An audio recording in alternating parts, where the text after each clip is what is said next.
Hi, everybody. Welcome. Come on in. Welcome to Healthcare Excellence Canada's webinar series on enabling aging in place. I'm Andrea Piche. My pronouns are she and her, and I am pleased to be your host today. As you join, I invite you to say hello in the chat. Share maybe the name of where you're joining from. Tell us about the ancestral lands where you are. For those of you who haven't joined the series before, the Enabling Aging in Place webinar series aims to explore a wide range of topics and share success stories and lessons learned for initiatives that support older adults to age at home with the right supports. The topic of our webinar today is having compassionate conversations. What does a good day look like? Next slide. We're pleased to offer French simultaneous interpretation by Boost Events, a subsidiary of Boost Lingo, for this session. If you'd like to hear the voice of the interpreter, please select French from the interpretation menu at the bottom of your screen. And if you don't see that menu, you can try pressing the button with the three little dots, and it should bring up an interpretation menu where you can select French.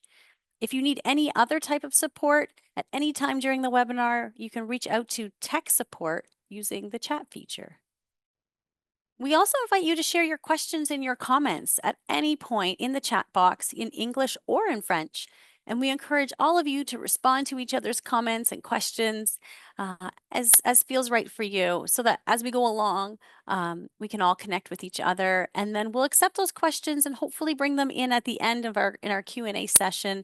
And anything that we don't have time for today, we'd be more than happy to provide follow-up responses as part of our post-email follow-up. This session is being recorded, and we're going to share a link to that recording in the coming weeks. I'd like to start by acknowledging that we're meeting on land that has been inhabited by Indigenous peoples since the beginning.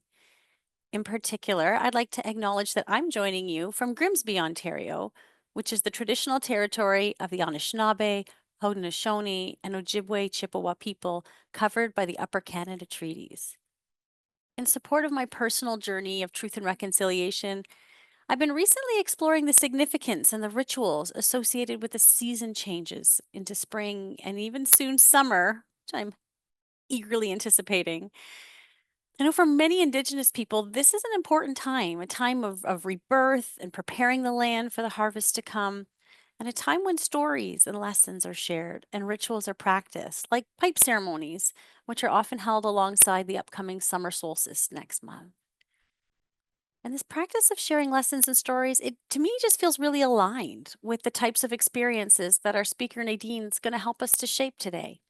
And so I welcome you to hold that inspiration of sharing stories and sharing wisdom as an important piece of having compassionate conversations alongside the many valuable messages that Nadine's going to share. Now, one last item that I'm excited to share before I introduce and welcome Nadine is that HEC has recently launched Care Forward, a pan-Canadian movement of healthcare changemakers sharing knowledge and applying proven approaches to make healthcare better for more people. With support from Healthcare Excellence Canada through funding, resources, expert coaching, and network of peers, we're driving lasting local impact and improving care for at least 1 million people across the country through working alongside organizations like yours. We encourage you to join and participate in one or more offerings that supports your aims. We've put a link in the chat to our webpage where you can learn more about these new support opportunities. And now it is my pleasure to introduce a good friend and a coach in our Enabling Aging in Place work, Nadine Volk. Nadine is a full-time coach based in Ottawa, specializing in working with healthcare teams to transform care in a practical way. With over 30 years of experience in health, community, and palliative care, including roles as Director of Education for Hospice Palliative Care Ontario and Executive Director of the Champlain Hospice Palliative Care Program, she brings extensive experience to her practice. Nadine holds a master's degree in public administration with a focus on health policy.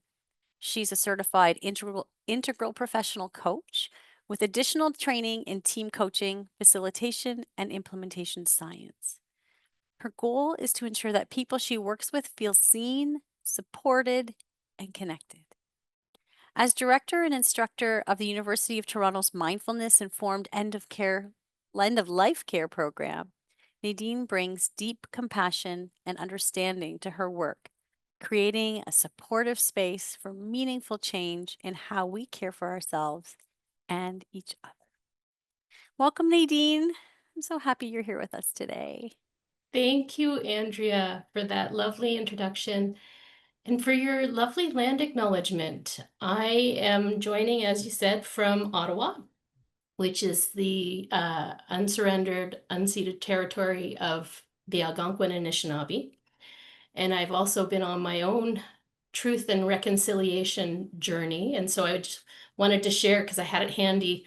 I've been exploring different opportunities for truth and reconciliation using this 52 ways to reconcile and having quite a lot of fun with it. Thanks, Nadine. I'm going to turn it right over to you and perhaps maybe do a little quick search in the background and see if I can put a link to that book in the chat. Okay.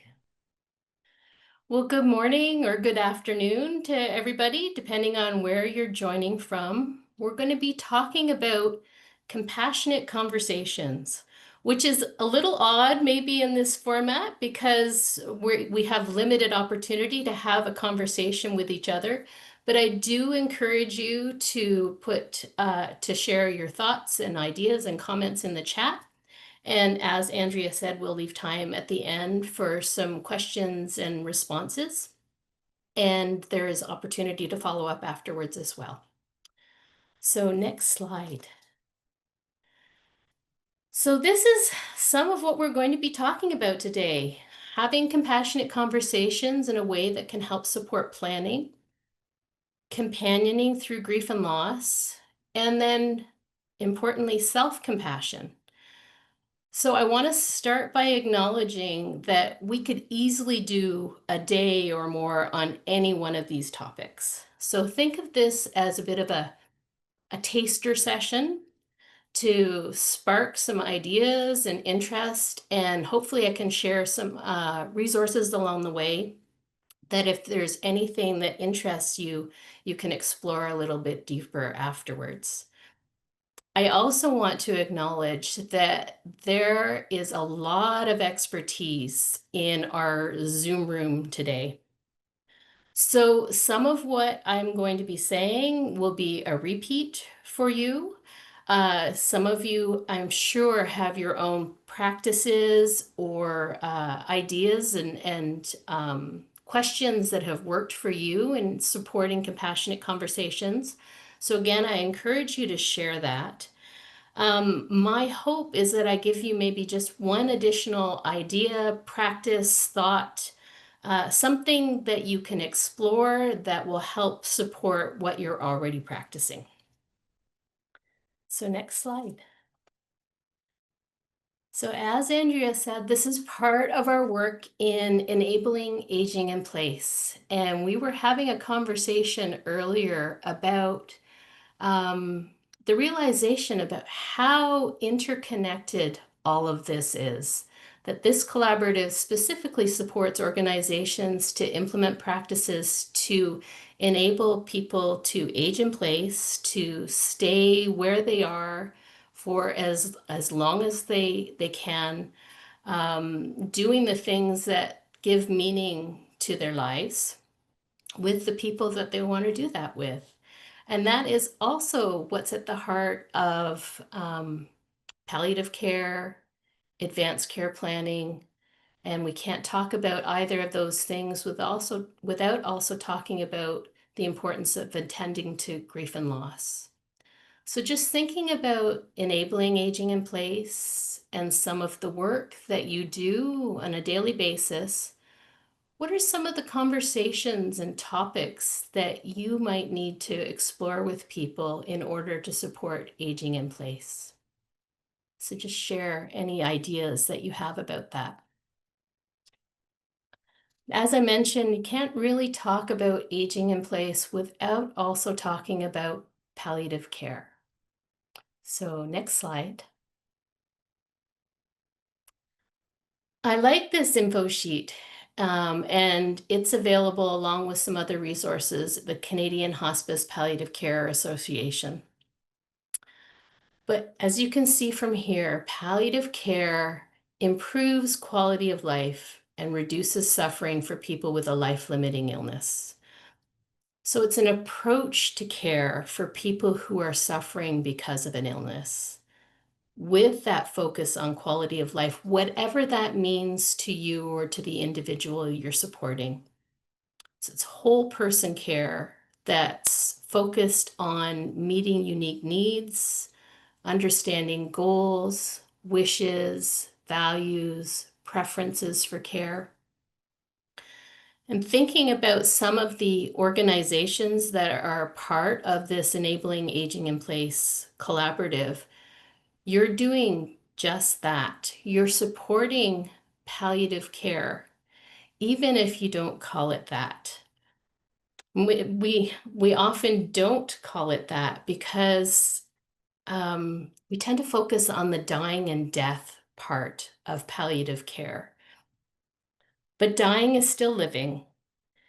And this focus on the quality of life piece of palliative care can open the door to compassionate conversations. It's a way of reframing reframing the conversation, so it gives you a different entry point that is often a lot easier for people to focus on, what gives you quality of life, than instead of focusing on the, what do you want your death to look like, which is a really important piece of this. But I'm just wanting to start to give you options for ways you can introduce the conversation. So it's a first step in thinking about how we frame the conversation, focusing on quality of life. And that leads me to the next slide, which is about advanced care planning. So I am sure you have all heard about the importance of advanced care planning. I hope that you've also had some of your own advanced care planning conversations. But we know from some surveys and some research that we've done in Canada that as much as people recognize the importance of advanced care planning, most people haven't had some of these conversations. There's a lot of fear about what really is part of these conversations. So I wanted to just give you some an overview of what advanced care planning is, so you can think about it in some of the conversations you have with people in your programs. How could you start to integrate some thinking and some questions about advanced care planning that would be supportive? So first of all, thinking about what is important to you. What gives meaning? Again, it's back to that quality of life piece. What do you want to be able to do for as long as possible? Learning about the care that you want, and this is particularly important if you are living with a serious illness. Learning about your illness and some of the decisions you might need to make in the future are going to really help with planning. Important part of advanced care planning is choosing your substitute decision maker. And there's all kinds of really helpful information available on the Canadian Hospice Palliative Care Association website, or if you're in Ontario, the Hospice Palliative Care Ontario website, because advanced care planning is a little different across the country. It's a little different in each province, but these are some of the common principles. So choosing your decision maker, who would make decisions for you if you were ever in a position where you couldn't make decisions for yourself. And so because of that, because this is about choosing a decision maker if you couldn't make decisions for yourself, it doesn't only apply to palliative care or end of life. Any one of us could lose capacity to make our own healthcare decisions at a given point in time. It doesn't mean that that is a permanent loss of capacity, but it just shows how important some of these planning conversations are so that you know who would make decisions in your place. And because of that, it's really, really important to share your wishes and preferences with them beforehand. And the other step here, recording your preferences and your decision makers so that information can be shared, so that you're not relying on memory in the middle of a crisis. So again, we could talk about advanced care planning for a full day, and there's a lot to unpack here, but I just wanted to talk about some of the typical planning conversations you might be having when you're engaged in programs that support enabling aging in place. And the next slide. So, thinking about the fact that one day we will all die, we all experience grief and loss. We recognize the importance of advanced care planning. Many of us are caregivers supporting somebody with a serious illness. But many of us are also profoundly uncomfortable having conversations about dying, death, grief, loss, or what's important to you. What are your preferences for care? What are your wishes, values, and beliefs? So I thought we would do just a quick little poll, looking at the elephant in the room, thinking about how comfortable you feel having some of these conversations. Is it completely comfortable? Moderately? Not at all? Depends on the day, depends on the person.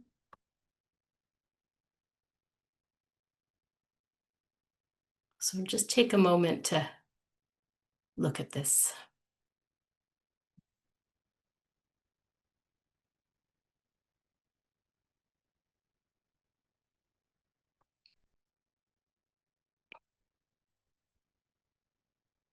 Excellent. So we have got a lot of folks who are really comfortable or moderately comfortable having these conversations on a regular basis. And then also some of us, depending on the day, depending on the person, a few people not at all. So it's a wonderful mix.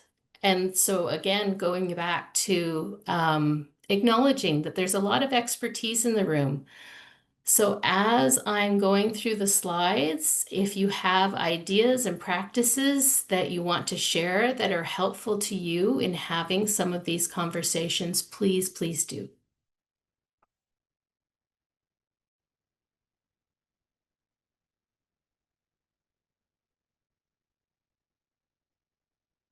So as I mentioned, part of the reframing is instead of thinking about focusing on the challenges or the dying and the death component of palliative care, to think about how can we support quality of life, and to also think about reframing it from this is a difficult conversation to have, which in many cases it's very true.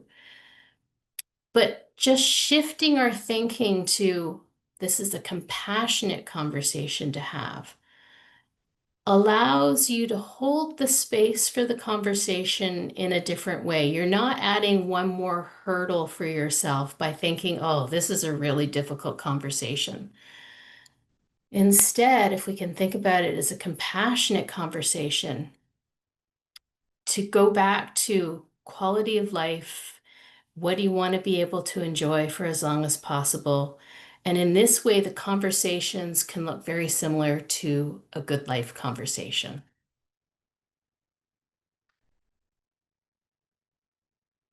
A good life conversation is something that the people that have been participating in this collaborative will be familiar with. comes from Cormac Russell and asset-based community development, looking at having conversations in community about the things that enrich a person's life. So I've added some questions there that you can often explore in a good life conversation. But fundamentally, a good life conversation is about leaning into the fact that everybody has gifts to share, that we can approach this from a place of what's strong instead of just focusing on what's wrong, and looking at having these conversations as a way of supporting connection and action. The next slide. So, just a little taster of good life conversation, or a question that can be really, really helpful in a planning conversation. So what does a good day look like for you? And I encourage you all to share one thing in the chat. What does a good day look like for you? What one thing would you say, if you're able to integrate that into your day, brings you joy or pleasure, seeing being outside, time with friends, connecting with people I care about, a lot around connection, getting around independently. Knitting. Oh, yeah, I've got a newfound little crochet addiction. Prayer, music, lots of ideas in the chat. And really, really quickly able to identify things that make a good day for you. And this can be used to help with planning conversations. So one of the examples that I like to share, and many of you have probably heard this already, there's a book that came out, I can't remember exactly how long ago, called Being Mortal by Atul Gawande. And in it, he describes a situation where a woman is supporting her father, is about to go in for surgery, realizes that she hasn't had any kind of planning conversations with him. So she asks, what do I need to know to make decisions on your behalf if it comes to it? And her father was able to say, as long as I can eat chocolate ice cream and watch football. Now, as it happens, she did have to make a decision midway through the surgery and ask the surgeon, and I'm sure they'd never been asked this before, but if I make this decision, will dad be able to eat chocolate ice cream and watch football? And the answer was yes. And so they proceeded. But it's just one little example of how some of these things that people are putting in the chat can be used to support planning. If I make this decision, will I be able to do this? Or what would support me to be able to do this for as long as possible? The other thing is, in answering this question, and we'll come back to this towards the end, you can use this as a resource for yourself to support your own well-being as you're having these conversations, as you're doing some of this work. So I want to share some practices that hopefully help make having these conversations a little easier. Starting with being curious. So inviting and exploring in the conversation, engaging the conversation as an invitation. Where would you like to start? What do I need to know? What does a good day look like? What would support you to have more of that? And again, I go back to some of what we've learned from Cormac Russell and asset-based community development. He has this wonderful framework of thinking about how we often approach planning conversations or providing services or support. We often, immediately go to doing things to people or for people. And as much as possible in these conversations, can we think about how we can do things with people, or even helping to create the space for people to do it by themselves? So it's helpful to think in these conversations, what role am I playing here? And there are times when it is absolutely appropriate to do something to or for people. But think of your role as building capacity and competencies so that we can support people to do things for themselves, or to truly be a partner in planning care, and being able to share in a safer way what is important to them, their wishes, values, and beliefs that they want to make sure are integrated as part of planning. So again, when you start with a place, from a place of what's strong instead of what's wrong, and get to understand the things that are important to an individual, they have more agency. They can participate as a partner in the conversation. So being curious. And it helps to be curious if you can also be present.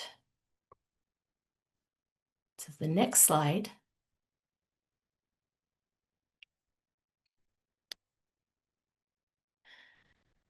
So being present, or mindfulness, that practice of paying attention on purpose, and this is key, in the present moment, non-judgmentally. So we are in these conversations bearing witness a lot of times, being fully present with somebody, slowing down, using all your five senses, taking a few deep breaths so that we are not so much in our head and can get grounded and in our bodies. Minimizing distractions, and this is so, so important given how distracted we can easily be with our phones at the ready, and everything else going on, and busy work schedules, and busy private lives as well. So minimizing distractions, slowing down, being mindful, being fully present. And helping with this is also this idea of listening at all three levels. So that's the next slide. I know you have all heard or maybe had some training around the importance of active listening. In these conversations, and as part of being present, it can be really helpful thinking of this idea of listening at all three levels. So I admit oftentimes I'm listening at that level one, that my focus is on what do I want to say next? How am I feeling about this? Maybe moving on as rapidly as possible. A lot of staying in my own head. But if we can move to that level two listening, that being present, focusing entirely on the speaker, hearing the words and noticing tone and body language and emotions, then we can gather up a lot more information than we would otherwise if we're mainly focusing on listening just to the words, or just, kind of our own internal listening of what's going on in our own mind. And then that level three, that global listening, is also being really, really aware of what's in the environment. What does that tell you about the person and that you're supporting, and what they maybe need, and what would be helpful in a planning conversation? Because going back to that doing to, for people, and trying to shift in that space of doing things with people, or creating the space for people to do it by themselves. The other compulsion we often feel is the desire to fix, to problem solve, to jump in right away with advice. But if we can get really curious and stay curious for as long as possible, be really present, focus on these 3 levels of listening, taking in all of this information, you're going to be able to have a much more effective planning conversation that is really, really supportive. Because you can think about this for yourself, that to be truly listened to is a really striking experience, because we don't often get that. We don't get that as much as we would hope for. So this is a gift that you can give people that you are working with in whatever program. Being curious, present, listening at all levels so that people feel truly seen. And that is a wonderful place to engage in some conversations about what would be helpful, what would be supportive. Recognizing that when you're having these conversations, there are strong emotions that are going to come up. And sometimes this can make us really uncomfortable. But if you're being really present and you're being really curious, it helps you to navigate through some of those strong emotions. You can allow them to happen and acknowledge. You can offer reflections and validation, asking open-ended, clarifying questions. Again, that's that curiosity piece. Not moving on until the emotion settles, or offer empty reassurances. And this can be hard for us sometimes, but using silence to allow time for processing. We don't have to fill up all the space. So you can just sometimes sit in the silence to allow things to settle, and then wait and acknowledge and ask a question. Another thing that is helpful when you're trying to navigate these conversations, in particular, if there are some strong emotions present, and any of you who have participated in serious illness conversation training will be familiar with this I wish, I worry, I wonder framework. But I love using this in all kinds of conversations because, as it says here, a wish allows for aligning with a person's hopes. I worry allows for being truthful while being sensitive at the same time. And I wonder is a subtle way to make a recommendation. So you can think about, even in conversations with your kids, you're trying to figure out how to be supportive. You also want to provide some guidance. And you have a few concerns. You can use I hope, or I wish, I worry, I wonder. And it's just a nice thing to have kind of in the back of in your mind as a framework to help guide the conversation. And feel free to add in the chat if any of you have experience using I wish, I worry, I wonder, or some types of scenarios in which you've used this framework to help guide the conversation. So my invitation to you is to think about some of the scenarios that you've encountered, or some compassionate conversations that you've had that maybe haven't gone the way you wanted to. And how could you use this framework, or use being really curious, being really present, listening at all 3 levels, to help more comfortably navigate through the conversation? And if you want any more information about this, there are lots of resources available about serious illness conversations, and that would also give you some ideas for some other questions that you might want to ask when you're having planning conversations. And the other resource that I wanted to suggest is Hope for the Best, Plan for the Rest. And again, a lot of you on this webinar today will have already heard of this resource, or you have already heard Dr. Xian Xiao and Dr. Sammy Winemaker speak.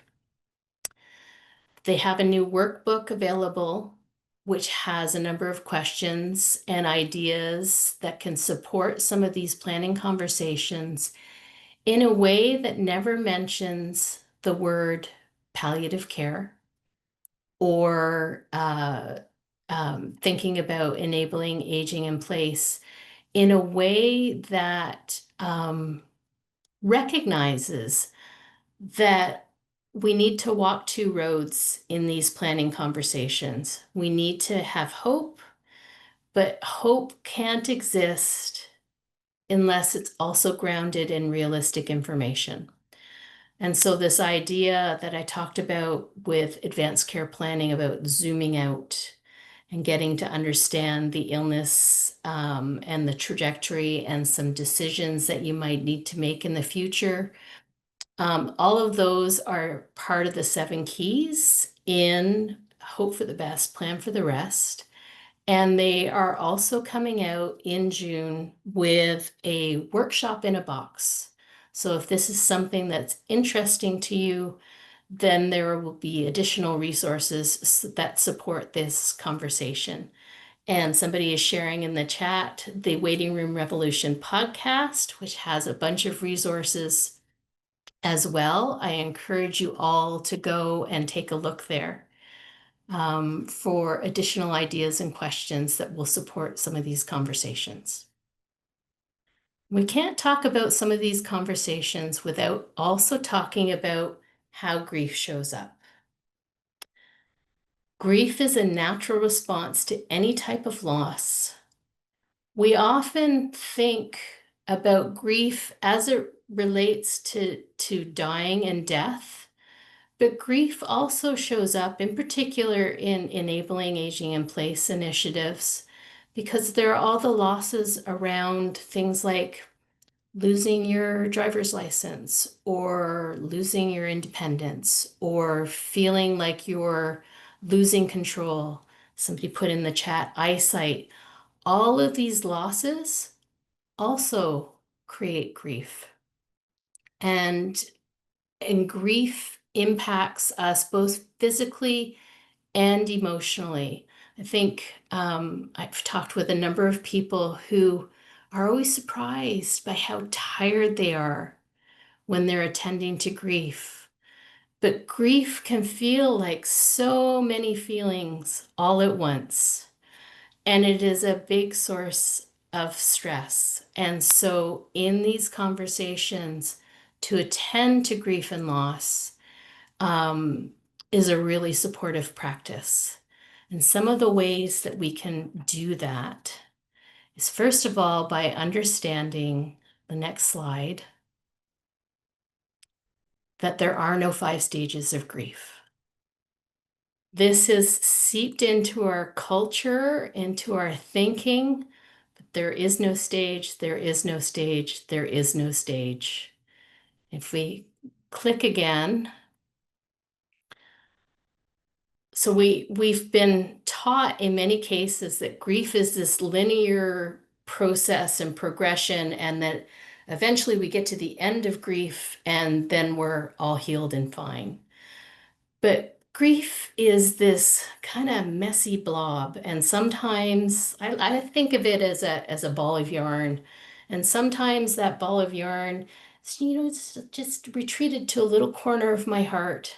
But sometimes it expands, and sometimes it takes me by surprise. Grief can be sneaky.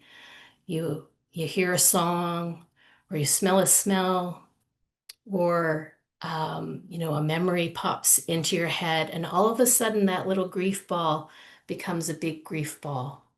So it's not a linear progression. It shrinks or expands depending on context. And we think, time heals, but I like to think of it as time makes it easier to hold the grief. But it's an ever-present thing. And I'm really thinking about this uh, today because this week is it's 33 years since my brother died. And he died in the same week as his birthday, which is today.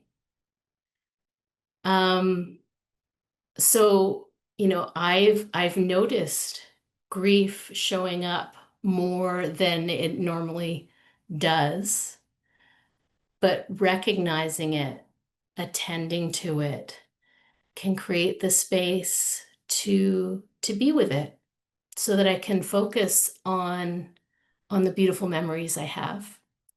And because today would have been his birthday, going out after this to get a cake so that I can remember and celebrate him.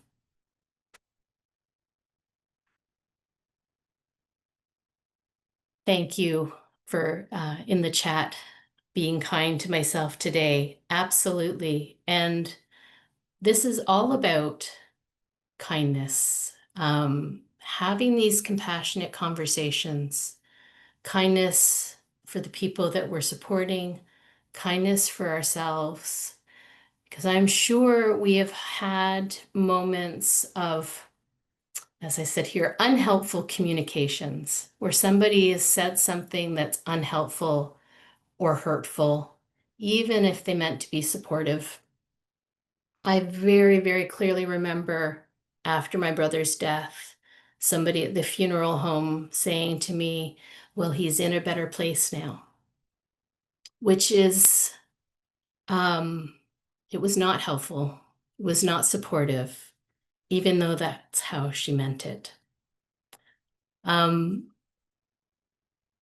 So if you're comfortable and wanted to share in the chat, thinking about either something somebody said to you that was unhelpful, unsupportive, or something that somebody did that was really supportive.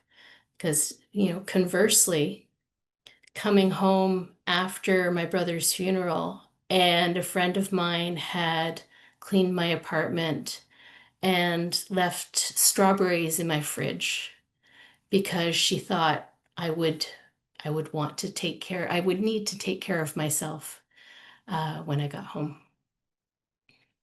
Flowers, taking care of yourself.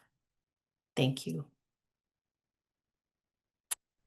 Another practice to help, because I think we all have a fear of, oh yes, saying the wrong thing, that we want to make sure that we are engaging in helpful, supportive conversation.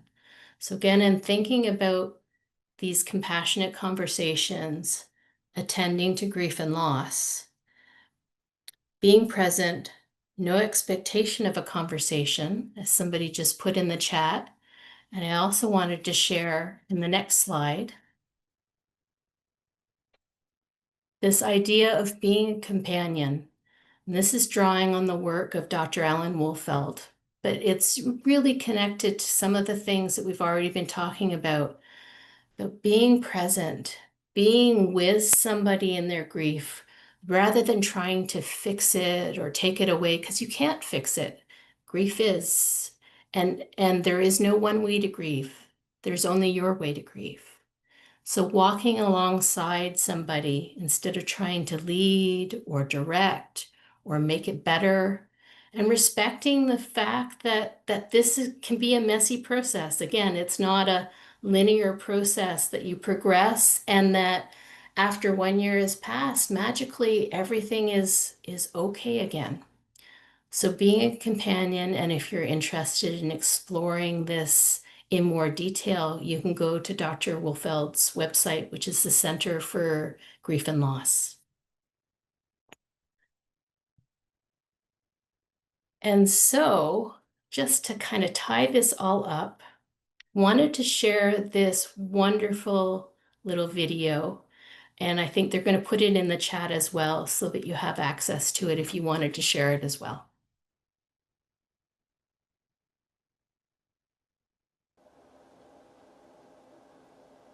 So, what do we do about all the pain we see in the world? All the pain we feel in our own lives? And why does it seem like our best efforts to help somebody feel better always backfire? I've been studying intense grief and loss, baby death, violent crimes, accidents, suicides, and natural disasters. And I've learned something really interesting.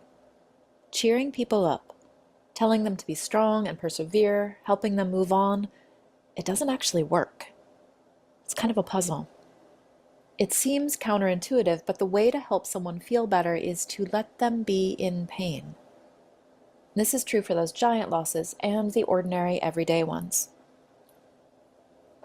Educator Parker Palmer writes, "The human soul doesn't want to be advised or fixed or saved. It simply wants to be witnessed, exactly as it is." He's talking about acknowledgement here. Acknowledgement is this really amazing multi-tool. It makes things better even when they can't be made right. For example, somebody's struggling. Their baby died, or there's been a bad accident, or their mom got sick, and they're just sad. It's way more helpful to join them in their pain than it is to cheer them up, but here's what we tend to do instead. You have 2 other children, you need to find joy in them. Or, you know what you need? You just need to go out dancing and shake it off. Or, I felt really sad once. Did you try acupuncture? We're not really sure what to do with someone's pain, so we do what we've been taught. We look on the bright side. We try to make people feel better. We give them advice. It's not like this is nefarious. I mean, we try to cheer people up because we think that's our job. We're not supposed to let people stay sad. The problem is, you can't heal somebody's pain by trying to take it away from them. Now, acknowledgement does something different. When a giant hole opens up in someone's life, it's actually much more supportive to acknowledge that hole and let pain exist. It's actually a radical act to let things hurt. It goes against what we've been taught. In order to really support you, I have to acknowledge that things really are as bad as they feel to you. If I try to cheer you up, you end up defending yourself and your feelings. If I give you advice, you feel misunderstood instead of supported. And I don't get what I want either because I wanted you to feel better. It's pretty rare that you could actually talk somebody out of their pain. Rarely does the admonishment to look on the bright side actually heal things for someone. It just makes them stop telling you about their pain. It's so tempting to try to make things better. When somebody shares something painful, it's much more helpful to say, "I'm sorry that's happening. Do you want to tell me about it?" To be able to say, "This hurts," without being talked out of it, that's what helps. Being heard helps. It seems too simple to be of use, but acknowledgement can be the best medicine we have. It makes things better, even when they can't be made right.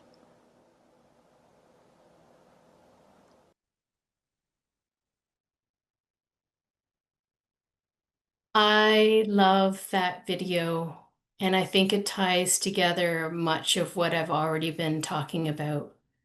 That that idea of what one little thing would make this just a little bit better, and that one little thing can be acknowledging, being fully present,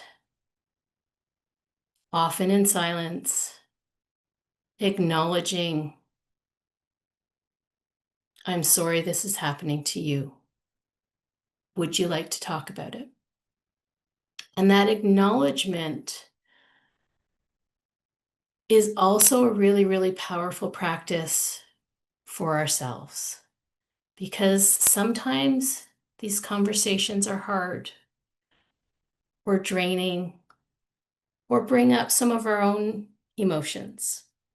So I wanted to share some practices as we wrap up to think about the importance of, in all of this, being compassionate with yourself.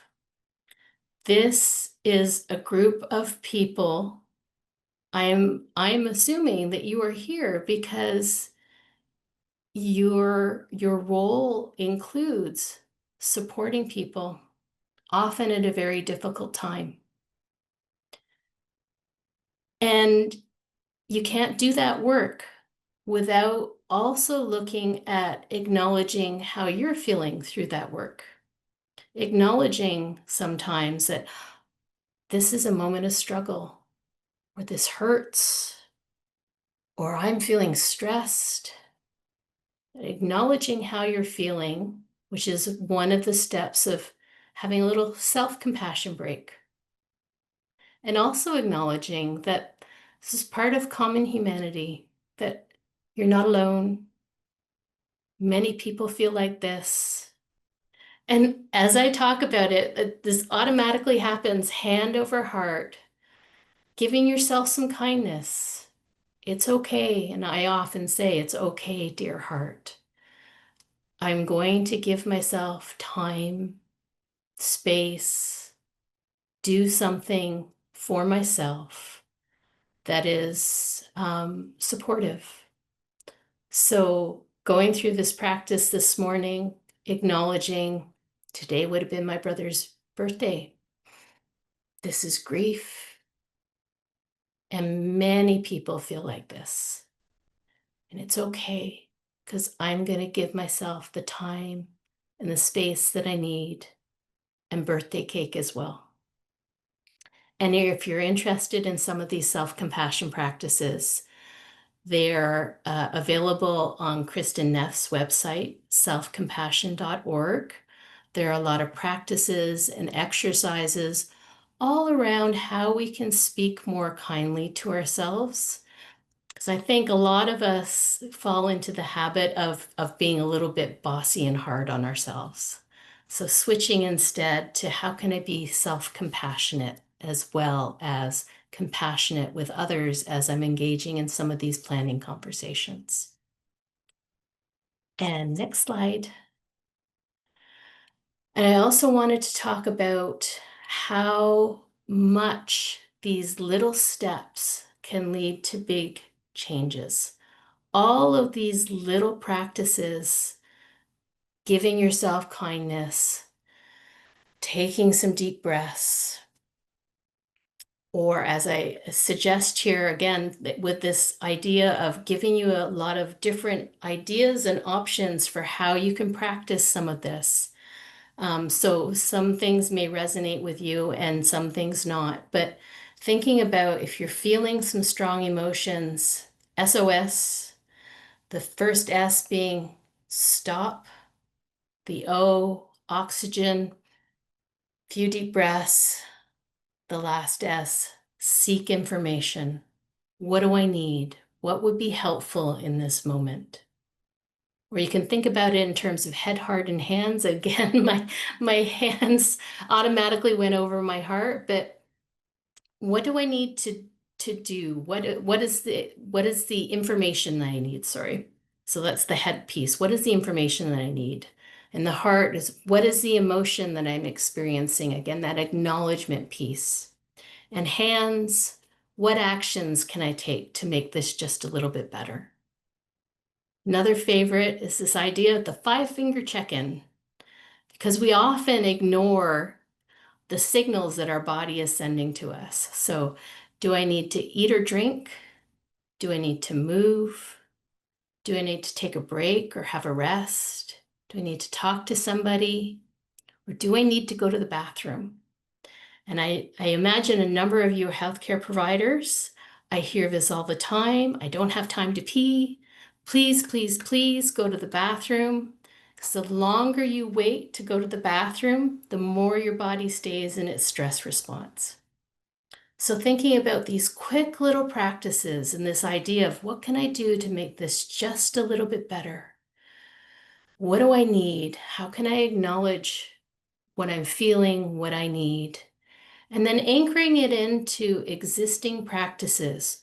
What are you already doing that you can take a moment to slow down, to take a few deep breaths, maybe when you're washing your hands or getting out of your car and going into work, or a threshold practice, every time before you step into a new room to check in and take a few deep breaths. See, what is the energy I'm bringing in to the room with me? And all of these small steps, these small changes start to rewire your brain and send the message that you matter, that you do really, really important, impactful work. And in doing that work, you absolutely need to take care of yourself while doing it. You can't pour from an empty cup. So going back to all of those lovely things that you shared in the chat, what makes a good day for you? And think about, when's the last time that I did that for myself? How can I fill my cup back up so that I am doing this work with the greatest level of well-being for myself as well?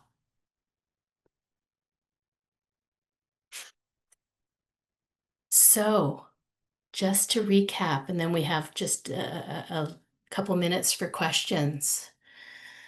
But in practicing having compassionate conversations, you can, and I encourage you all to maybe pick something that you want to try and experiment with.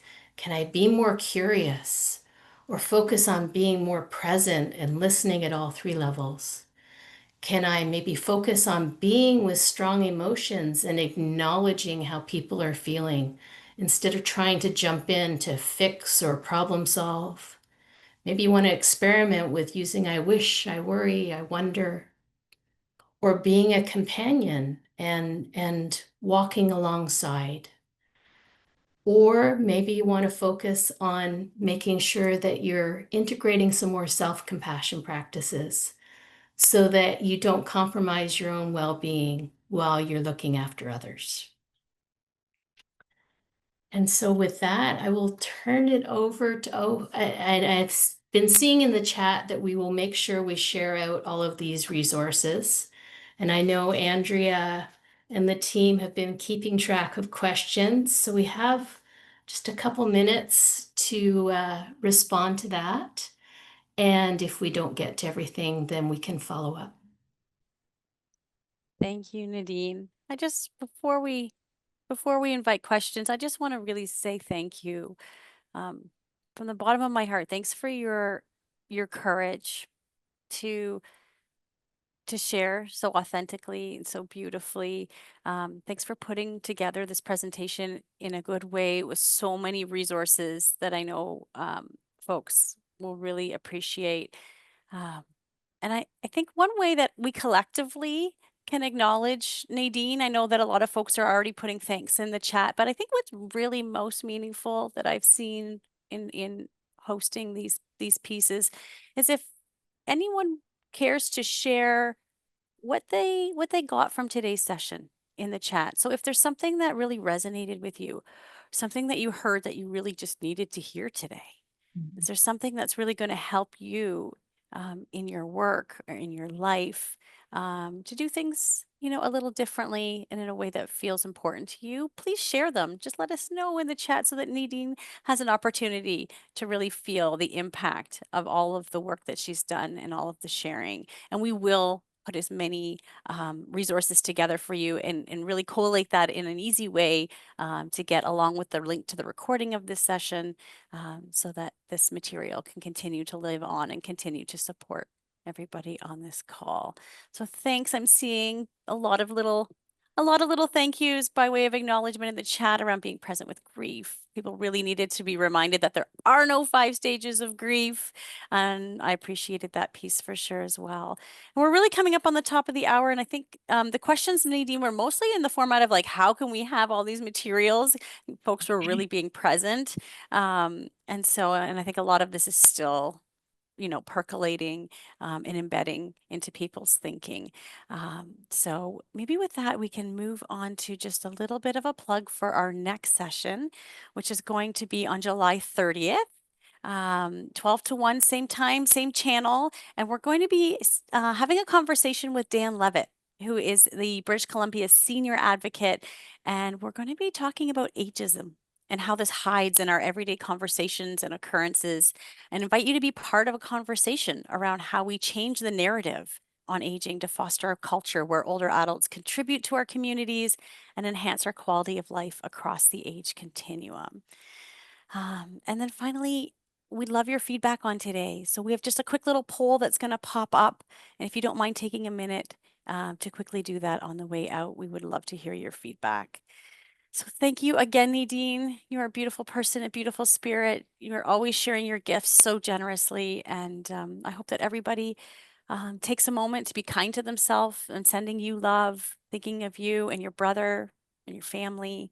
And look forward to connecting again with everybody next time. So stay well and stay connected. Thanks, everyone. Thank you.